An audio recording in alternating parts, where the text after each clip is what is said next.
अस्सलाम वालेकुम guys, welcome to my YouTube channel. आज मैं आपको लाइंस को क्लियर करूँगी कि आपने लाइंस जो है ना पेटल्स की किस तरह जो है आपकी क्लियर होनी चाहिए। आपने अभी फिनिशिंग पे इतना फोकस नहीं करना जितना आपने पहले लाइंस पे फोकस करना है। आपने ये देखना है कि मैं इन पेटल्स को एक दूसरे के साथ किस तरह जो है ना ज्वाइन करूँगी, उस पर आपने फोकस करना है। जब आपको ये 5 पेटल्स और 3 पेटल्स 4 पेटल एक दूसरे के साथ ज्वाइन करनी आ जाएंगी तो उससे आपकी फिनिशिंग जो है वो ऑटोमेटिकली आने लग जाएगी।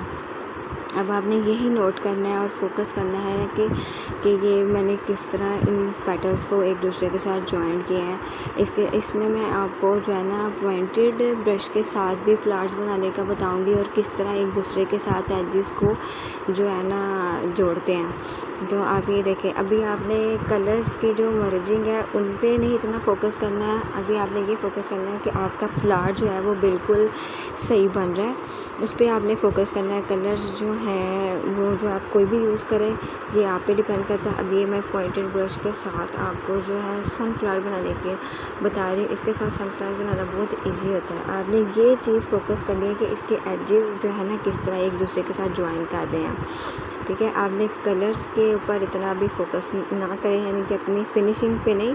इस तरह अगर आप रफ़ प्रैक्टिसेस करते रहेंगे इससे आपकी जो फिनिशिंग है वो ऑटोमेटिकली आ जाएंगी, ठीक है। मैं आपको एक कंप्लीट फिनिशिंग के साथ भी एक फ्लावर बनाना बताऊंगी, लेकिन अभी आपने यही फोकस रखना है कि आपकी ये जो फिनिशिंग है वो एक दफ़ा जो आपके तमाम कॉन्सेप्ट है ना वो क्लियर है। अगर आप एकदम से कहें कि आप फ़ौरन बिल्कुल फिनिशिंग फ्लावर्स बनाने लग जाएं, उससे आपका ये होगा कि आपका फोकस हो कि बस नहीं मैं अभी इसको कंप्लीट कर लूँ। लेकिन आपने क्या करना है कि पहले इसको अच्छे से देखना है, इसको वो कैसे आप एक दूसरे के साथ मर्ज कर रहे हैं, कैसे आपका पेंट अच्छे से मर्ज हो रहा है, आपकी लाइंस में फिनिशिंग आ गई है। क्योंकि बिगिनर्स के लिए ये बहुत ज़रूरी है कि उसकी जो लाइन है वो फ़ाइन हो जाए। जैसे ही आपकी लाइन फ़ाइन हो जाती है आपने उसको ऑटोमेटिकली आपको जो है ना नीटनेस के साथ आप डायरेक्ट भी काम कर सकते हैं। मैं आपको ब्रश के साथ ड्राइंग की लाइंस की जो ड्राइंग है वो करके भी मैं आपको एक फ्लावर्स की जो है ना प्रैक्टिस कराऊंगी। लेकिन अभी आप ये इस पे फोकस करें कि इसके एजेस जो हैं वो किस तरह से एक दूसरे के साथ जो है ना ज्वाइन कर रहे हैं, ठीक है। जब आपको ये प्रैक्टिस आ जाएगी, आपकी लाइंस क्लियर हो जाएंगी, फिर आप किसी भी एक अच्छे नीट कपड़े के ऊपर या किसी भी ड्रेस को बड़े अच्छे तरीके से जो है ना प्रिपेयर कर सकते हैं। उससे पहले आपका यही है कि आपके एजेस, आपकी लाइंस जो है, आपके कलर्स अच्छे से आपको मर्ज करने आ जाए, आपको लाइन ज्वाइन करनी आ जाए। कुछ लोगों का आता है कि नहीं बस हम एकदम से जो है ना स्टार्ट कर दें, लेकिन उससे जब आप कोई चीज़ खुद करके देखते हैं ना फिर आपको पता चलता है। और अगर आप किसी चीज़ को ग्रेजुअली लेके चलते हैं ना तो फिर ही आपको समझ आती है कि कौन सी चीज़ किस तरह होनी चाहिए। देखने में कुछ चीज़ें आसान लग रही होती हैं लेकिन वो होती नहीं हैं। आपने इसमें हमेशा एक चीज़ जो है वो मेन फोकस आपने यही रखना है कि आपके कलर्स जो है वो भी सही हो और आपके जो ब्रशेज़ हैं वो बहुत नीट एंड क्लीन जो है ना वॉश हुए हो। आपने हर काम के बाद जो अपना ब्रश है ना बहुत अच्छे से नीट करके रखना है, ठीक है। यानी कि उसको अच्छी तरह पानी में धो के फिर इससे आप जब आपके बेसिक क्लियर हो जाएंगे फिर ही जो है ना आपको आगे जो है काम करने का भी मज़ा आएगा। आपके पास वेस्टेड कपड़े होते हैं। अब मैं आपका लाइन जो है ना किस तरह क्रिएट करते हैं। आप पहले एक ड्राइंग रफली ड्राइंग कर लें और फिर उसके बाद एक कंप्लीट फ्लावर बना लें।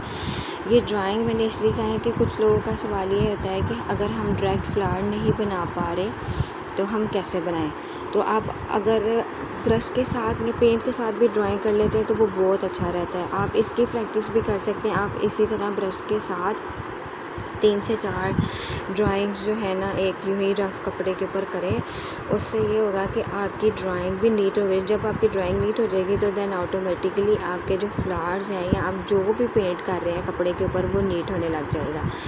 ये उन लोगों के लिए था जिन लोगों का सवाल है कि हमारी अभी ड्राइंग में नीटनेस नहीं आती है, इसलिए ये ड्राइंग और पेंट उन लोगों के लिए मैं कर रही हूँ ताकि आप लोगों की जो बेसिक्स है ना वो क्लियर हो जाए। जब बेसिक क्लियर हो जाते हैं तो फिर आपको आगे काम करने में भी मज़ा आता है। आप इजीली कर सकते हैं। अब ये देखें, जब हमने ड्राइंग की थी, अब मैंने उसी के अंदर कलर्स को फिल किया। आप अपनी मर्ज़ी से अपने फ्लावर में शेड दे सकते हैं, अपनी मर्ज़ी में उसके अंदर जो है वो जैसे आप चाहें उसमें कर सकते हैं, क्योंकि फ्री हैंड पेंटिंग में यही है कि आप अपनी मर्ज़ी से कर जाओ। और फैब्रिक पेंटिंग के ऊपर तो आप अपनी मर्ज़ी के कलर्स, अपनी मर्ज़ी की ड्राइंग, अपनी मर्ज़ी की ही डेकोरेशन भी कर सकते हैं। ये आप पे डिपेंड कर रहा होता है कि आप उसको किस तरह लेके चलते हो। कुछ लोग 2 टोन्स फ्लावर्स भी बनाते हैं, मैं आपको वो भी बना के दिखाऊंगी, लेकिन अभी आपको 1 टोन के अंदर ही आपके फ्लावर के जो बेसिक्स हैं वो क्लियर हो जाएंगे। फिर मैं आपको नेक्स्ट क्लास के अंदर मज़ीद आहिस्ता आहिस्ता मैं आपको बताती रहूँगी। ये अब मैं फ्लावर्स की थोड़ी सी फिनिशिंग दे रही हूँ। अभी मैंने इसको 2 टोन्स में नहीं किया, अभी मैंने इसमें बहुत ज़्यादा कलर्स ऐड नहीं किए। अभी आप इसको आहिस्ता आहिस्ता देखें, इसके लीव्स, इसकी फिनिशिंग आपने कैसे करनी है।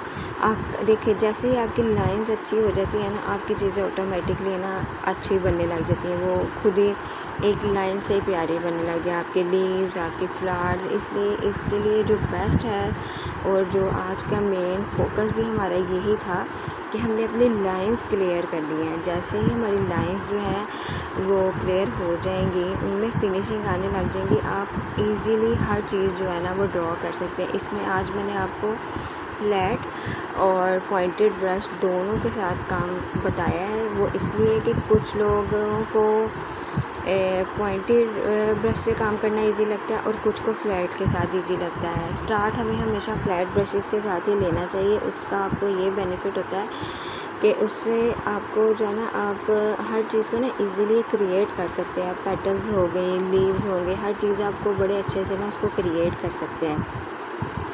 उम्मीद है आपको इस क्लास से भी बहुत बेनिफिट होगा, आपको समझ आ रही होगी आहिस्ता आहिस्ता। और आपको मैं इंशाल्लाह नेक्स्ट क्लास में मज़ीद क्लियर करूँगी। फिर हम जो है ना, इंशाल्लाह हमारा फोकस ये भी होगा कि मैं आपको एक ड्रेस भी बना के कंप्लीट दिखाऊँ कि आपने किस तरह एक ड्रेस तैयार करना है, और पूरी मैं आपको कंप्लीट उसके डिज़ाइंस भी क्रिएट करना सिखाऊंगी। उसके लिए बेहतर है कि आप अपनी ये सारी प्रैक्टिसेस जो है वो 3 से 4 दफ़ा करें। फिर आप इसी तरह फ्लावर्स की फिनिशिंग पे काम करें। जितनी ज़्यादा आप प्रैक्टिस करेंगे उतना ही अच्छा काम जो है ना आपका हो जाएगा। इसके लिए आपको तकरीबन 5 से 6 क्लासेस की ज़रूरत होती है।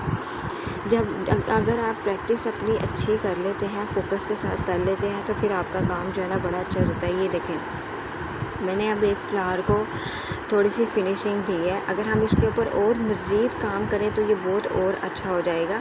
लेकिन बिगनर्स के लिए जो है ना, एकदम बिल्कुल डिटेल्स निकालना थोड़ी सी मुश्किल हो जाती है। अगर वो आहिस्ता आहिस्ता सारा काम करता है तो उसे डिटेल्स निकालने में ज़्यादा मुश्किल नहीं होगी। अगर आप आहिस्ता आहिस्ता सारी चीज़ को लेकर चलेंगे तो फिर आपको समझ लग जाएगी कि ये हमने कैसे करना है। उम्मीद है आपको आज की वीडियो भी बहुत पसंद आई होगी। आपने कमेंट सेक्शन में ज़रूर बताना है, और लाइक, शेयर और सब्सक्राइब ज़रूर करें। अल्लाह हाफिज़, मिलते हैं आपको नेक्स्ट क्लास।